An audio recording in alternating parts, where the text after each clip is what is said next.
Super Full Moon, presented by Science at NASA. Mark your calendar. On March 19th, a full moon of rare size and beauty will rise in the east at sunset. It's a super perigee moon, the biggest in almost 20 years. The last full moon so big and close to Earth occurred in March of 1983, says Jeff Chester of the U.S. Naval Observatory in Washington, D.C. I'd say this is worth a look. Full moons vary in size because of the oval shape of the moon's orbit. It is an ellipse, with one side, perigee, about 50,000 kilometers closer to Earth than the other, apogee.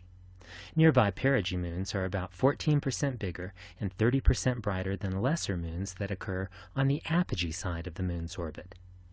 The full moon of March 19th occurs less than 1 hour away from perigee, a near-perfect coincidence that happens only once every 18 years or so, says Chester. A perigee full moon brings with it extra-high perigean tides, but this is nothing to worry about.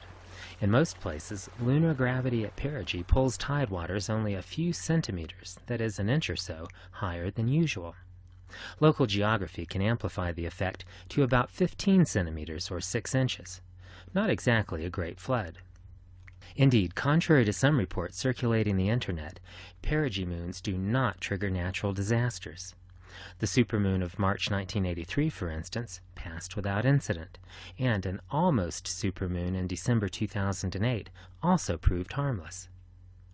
Okay, the moon is 14% bigger than usual, but can you really tell the difference? It's tricky. There are no rulers floating in the sky to measure lunar diameters.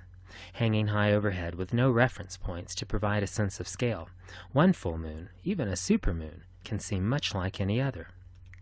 The best time to look is when the moon is near the horizon. That is when illusion mixes with reality to produce a truly stunning view. For reasons not fully understood by astronomers or psychologists, low-hanging moons look unnaturally large when they beam through trees, buildings, and other foreground objects.